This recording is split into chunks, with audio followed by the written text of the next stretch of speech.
Hello दोस्तों, बहुत बहुत स्वागत है हमारी चैनल व्रत त्यौहार RRS में। जय माता दी दोस्तों, हम सप्ताह के सातों दिन 7 कथाएं और उनके नियम विधि बारी बारी से बताएंगे। क्या करें, कैसे करें, सभी नियम बताएंगे। तो चलिए पहले बताते हैं नियम विधि। नियम विधि बताने से पहले माता बहनों एवं भक्तजनों पहले सब्सक्राइब कर दीजिए, जिससे अगली व्रत की कथाएं आपके पास आते रहेंगे। सावन के सोमवार व्रत की विधि। सोमवार का व्रत साधारणतः दिन के तीसरे पहर तक होता है। वह व्रत में फलाहार या पारण का कोई खास नियम नहीं है, किंतु यह आवश्यक है कि दिन रात में केवल एक समय भोजन करें। सोमवार के व्रत में शिव जी, पार्वती जी का पूजन करना चाहिए। सोमवार के व्रत 3 प्रकार के होते हैं। साधारणतः प्रति सोमवार, सोम प्रदोष और 16 सोमवार और एक सावन के सोमवार। तीनों व्रत अलग अलग हैं, वो तीनों अलग अलग वीडियो में हम बताएंगे। तीनों विधि एक जैसी ही है। शिव पूजन के पश्चात कथा सुननी चाहिए और तीनों सोमवारी जो हैं वो अलग अलग कथा हैं। तीनों सोमवारी के सोमवार व्रत कथा, प्रदोष व्रत कथा तथा 16 सोमवार व्रत कथा ये अलग अलग हैं, जो आगे वीडियो में हम बताते रहेंगे। सोमवार व्रत कथा अब हम बोलने जा रहे हैं। एक नगर में एक बहुत धनवान साहूकार रहता था, जिसके घर में धन की कमी नहीं थी, परंतु उसको एक बहुत बड़ा दुख था कि उसके कोई पुत्र नहीं था। वह इसी चिंता में दिन रात लगा रहता था। वह पुत्र की कामना के लिए प्रत्येक सोमवार को शिव जी का व्रत और पूजन किया करता था तथा शाम को शिव मंदिर में जाकर शिव के सामने दिया जलाया करता था। उसके इस भक्ति भाव को देखकर एक समय माता पार्वती जी ने शिव जी महाराज से कहा कि महाराज, यह साहूकार आपका नयन भक्त है और सदैव आपका व्रत और पूजन बड़ी श्रद्धा से करता है। आपको इसकी मनोकामना पूर्ण करनी चाहिए। शिव जी ने कहा, हे पार्वती, यह संसार कर्म क्षेत्र है। जैसे किसान खेत में जैसा बीज बोता है वैसा ही फल काटता है, उसी तरह मनुष्य इस संसार में जैसा कर्म करते हैं वैसा ही फल भोगते हैं। पार्वती जी ने अत्यंत आग्रह से कहा, महाराज, जब यह आपका नयन भक्त हैं और इसको अगर किसी प्रकार का दुख है तो उसको अवश्य दूर करना चाहिए, क्योंकि आप सदैव अपने भक्तों पर दयालु होते हैं और उनके दुखों को दूर करते हैं। यदि आप ऐसा नहीं करेंगे तो मनुष्य आपकी सेवा तथा व्रत क्यों करेंगे। पार्वती जी का ऐसा आग्रह देख शिव जी कहने लगे, हे पार्वती, इसके कोई पुत्र नहीं है। इसी चिंता में यह अति दुखी रहता है। इसके भाग में पुत्र न होने पर भी मैं इसको पुत्र की प्राप्ति का वर देता हूँ, परंतु यह पुत्र केवल 12 वर्ष तक जीवित रहेगा। इसके पश्चात वह मृत्यु को प्राप्त हो जाएगा। इससे अधिक मैं और कुछ इसके लिए नहीं कर सकता।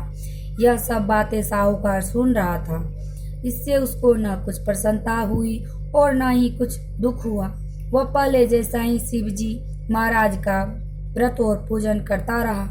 कुछ काल व्यतीत हो जाने पर साहूकार की स्त्री गर्भवती हुई और 10वें महीने में उसके गर्भ से अति सुंदर पुत्र की प्राप्ति हुई। साहूकार के घर में बहुत प्रसन्नता हुई। उसकी केवल 12 वर्ष की आयु जानकर उसके पिता ज्यादा प्रसन्न नहीं हुए।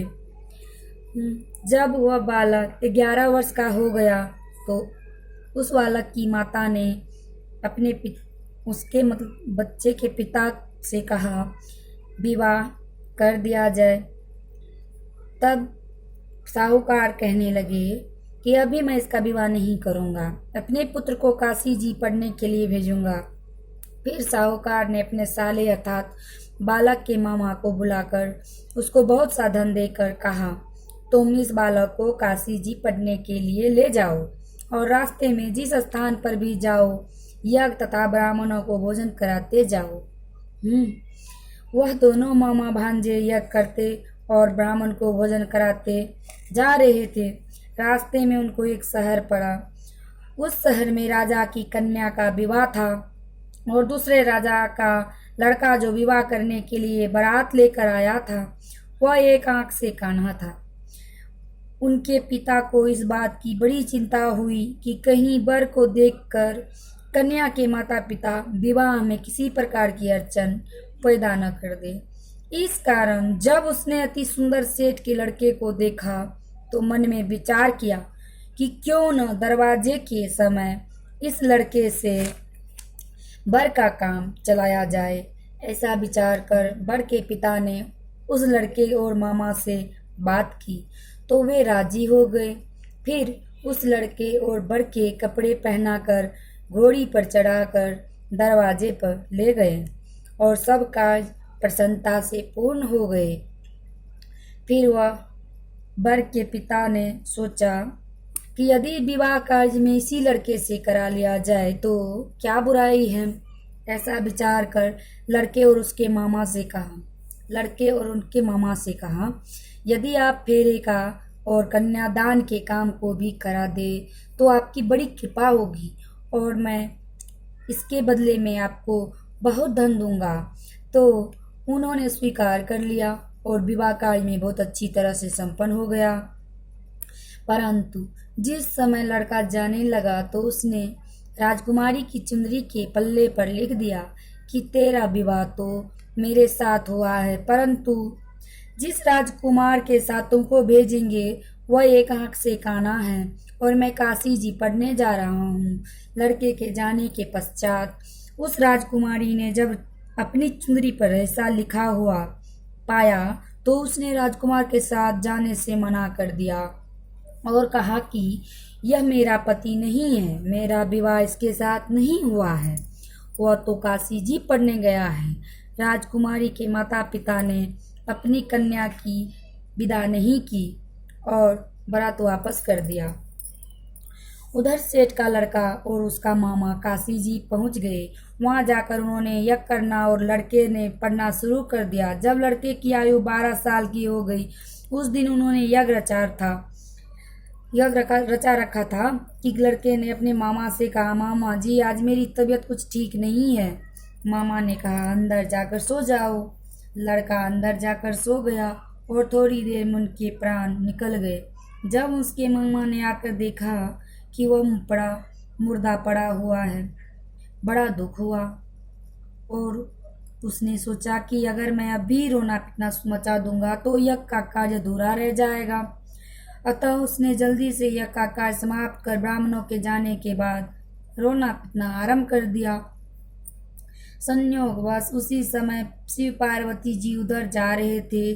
जब उन्होंने जोर जोर से रोने की आवाज सुनी तो पार्वती जी कहने लगी, महाराज कोई दुखिया रो रहा है, इसके कष्ट को दूर कीजिए।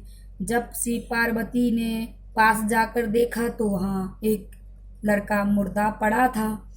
पार्वती जी कहने लगी, महाराज प्रभु यह तो उसी सेठ का लड़का है जो आपके वरदान से हुआ था। शिव जी कहने लगे, हे पार्वती इसकी आयु इतनी ही थी, वह भोग चुका है। अब पार्वती जी ने कहा, हे महाराज इस बालक को और आयु दो, नहीं तो इसके माता पिता तड़प तड़प कर मर जाएंगे। पार्वती जी के बार बार आग्रह करने पर शिव जी ने उसको जीवन वरदान दे दिया और शिव जी महाराज की कृपा से लड़का जीवित हो गया। शिव जी और पार्वती जी कैलाश पर्वत को चले गए।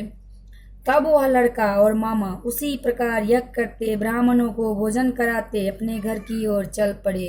रास्ते में उसी शहर में आए जहाँ उसका विवाह हुआ था।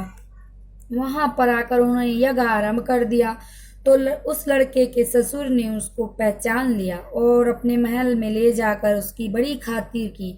साथ ही बहुत से दास दासियों सहित आदर पूर्वक लड़की और जमाई को विदा किया। जब वो अपने शहर के निकट आए तो मामा ने कहा कि मैं पहले तुम्हारे घर जाकर खबर कराता हूँ।